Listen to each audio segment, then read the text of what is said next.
Hi, Professor Monteleon. As always, I just wanted to apologize again. My lighting is really never the best lighting. I'm in sort of a weird environment today because the Wi-Fi was just completely out of my place and I had to come here to scavenge their Wi-Fi.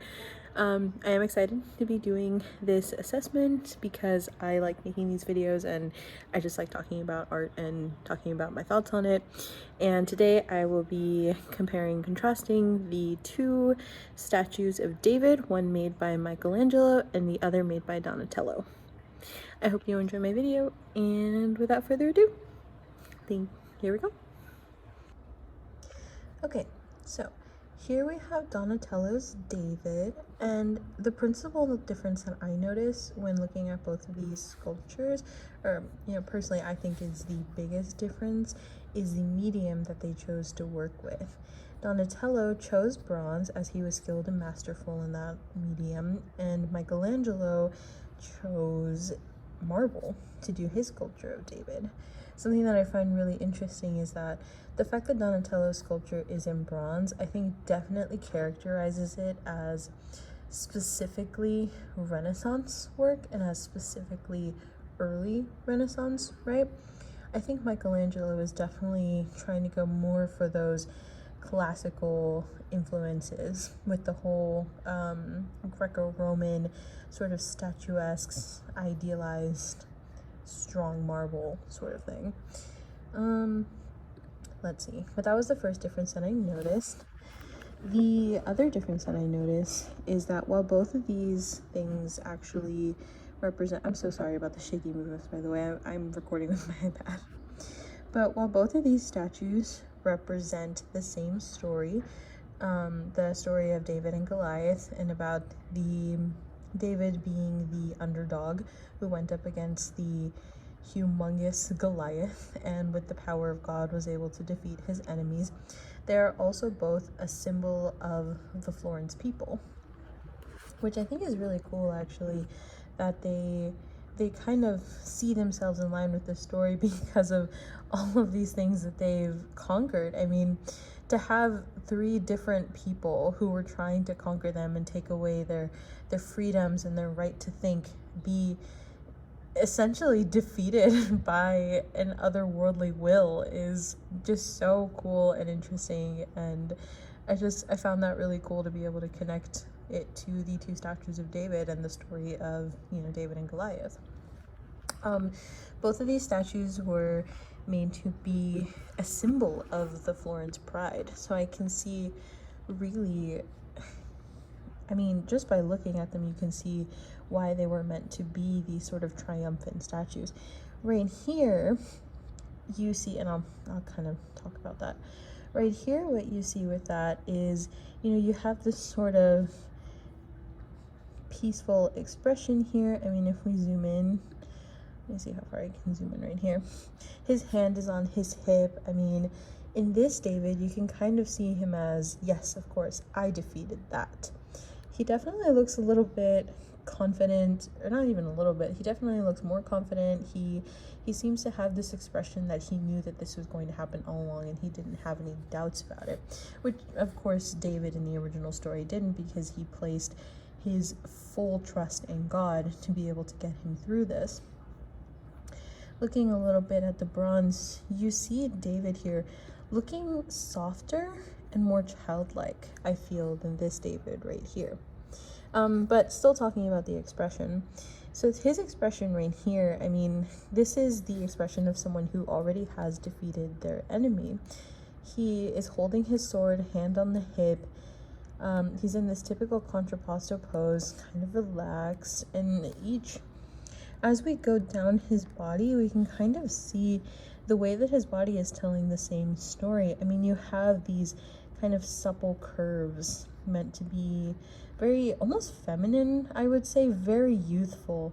I mean, he looks, again, very relaxed, like he has done what he was meant to do, and he always knew that this is what he was destined to do. And if we go down lower, like the gentle curve of the knee right here, and he's even standing on top of the head of Goliath, which I think is really interesting. But this whole statue, I think, definitely speaks to the complete trust in God that they had, the confidence, the almost like what you feel after you do something that you, like a test, after you have aced a test that you knew that you studied your butt off, to get this like incredible grade, and you know that this grade is going to be like an A, right? He has a self-assuredness about himself. All of this is in contrast to Michelangelo's David. I mean, if we take a look at Michelangelo's David, the first thing that you noticed here, let's see, other than the medium, let me wait for that to load.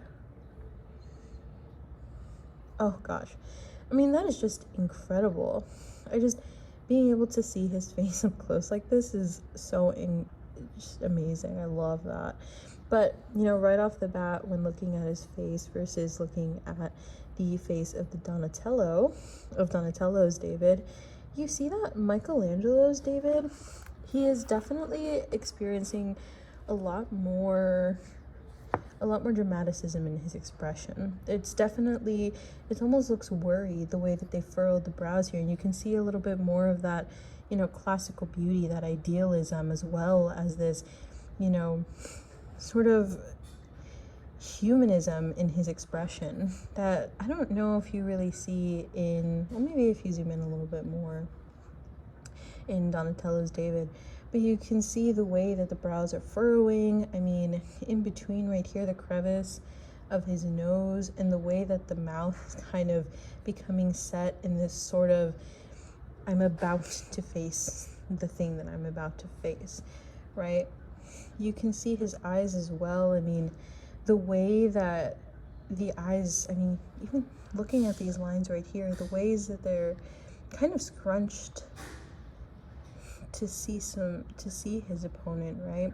And I think that's another major difference between Michelangelo's David and Donatello's David, is that while Donatello's David is confident and self-assured after a battle, Michelangelo's David, and let's zoom out a little bit more, Michelangelo's David, in contrast, is actually being prepared for this battle. He is standing strong. He is readying himself. And I think the reason that Michelangelo chose to go this route is because he would be able to carve out more of those muscles and the way that they were tensing. Because, I mean, when you're even painting or drawing someone who is in a more restful position, you don't have as many of those muscles clenching, and you don't have as many of those details underneath the body. And I think Michelangelo's David was meant to emphasize this. It was meant to lean more into that whole anatomy beneath the skin and what was underneath it, and to be able to really show off his knowledge. Because, I mean, artists in this time period are intellectuals. He really wanted to show off the knowledge that he had about the human body. And when you look at it here, it's definitely made apparent in the way that this head is twisting to the side to see the opponent, and you're able to see even just, oh my gosh, even this little wrinkle right here where his neck meets the base of his chin, and he's straining the muscles in order to turn. Again, these perfect, just idealized, chiseled features. You have the perfect male form here. You're able to see the defined pectorals, the defined abdomen right here. This is a young man, more so than, or not a young man, but this is a strong man, more so than Donatello's David. I mean, there's a stark contrast to the way Donatello's David's soft curves kind of flow down in this sort of, again, this sort of, I feel like it was meant to be, more relaxed. He wasn't really trying to show the tension behind anything. But in Michelangelo's David, you see that strong posing. I mean, he is in that contrapposto stance again, but when you come in here, you can see the accentuation of each of those muscles, even on the leg. I mean, in the knee right here, you have the knee, and then you have the light indents right here where the skin would go in where the bone is. I mean, that's just amazing. and the thigh comes out. And you have this V shape here also that's, part of a regular male body, the ideal male body. And you have, again, these like curves right there. I'm just struck by the detail that was put into the making of this statue. Even the hands right here. You can see the individual veins in the hands that are clutching the stone right here. The nails, where he even cared enough to put the line between the the nail bed and the actual finger. The way that the fingers are clutched in thought, and then you have the veins back up here. I mean, this statue was clearly made by someone who possessed a greater intellect about the workings of the human body. This is just, I mean, it's beautiful. Let's see. Sorry about that. But in my opinion, those are the clear differences between them. Hold on. But yeah, I mean, not to say, I think that some people prefer Michelangelo's David because there is a lot more obvious craftsmanship in this. I mean, it definitely looks like it was made with care. There's definitely, skilled labor put into this. It looks like it's made of stone, right? Which means it kind of exudes strength, and it exudes sort of this strong man who could defeat anything after, right before he defeats Goliath.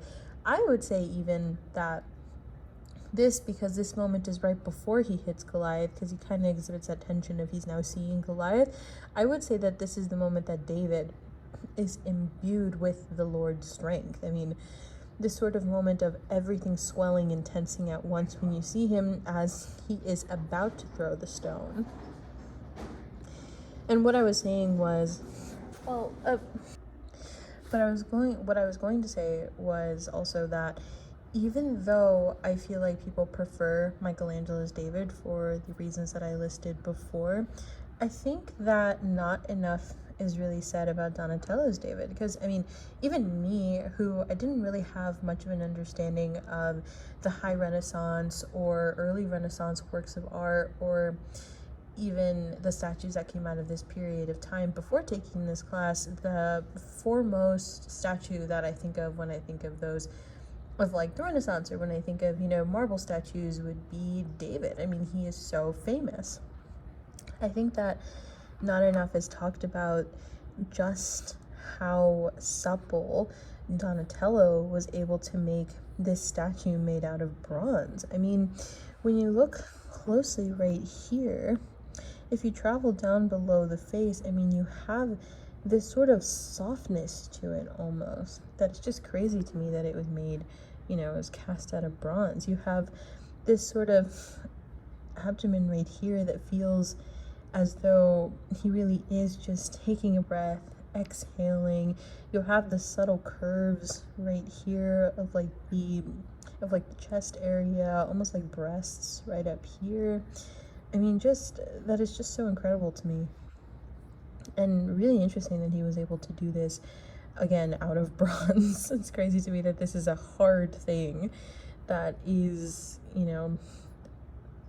not movable. I mean, it's definitely something that's really interesting, especially looking here at just like the details of the way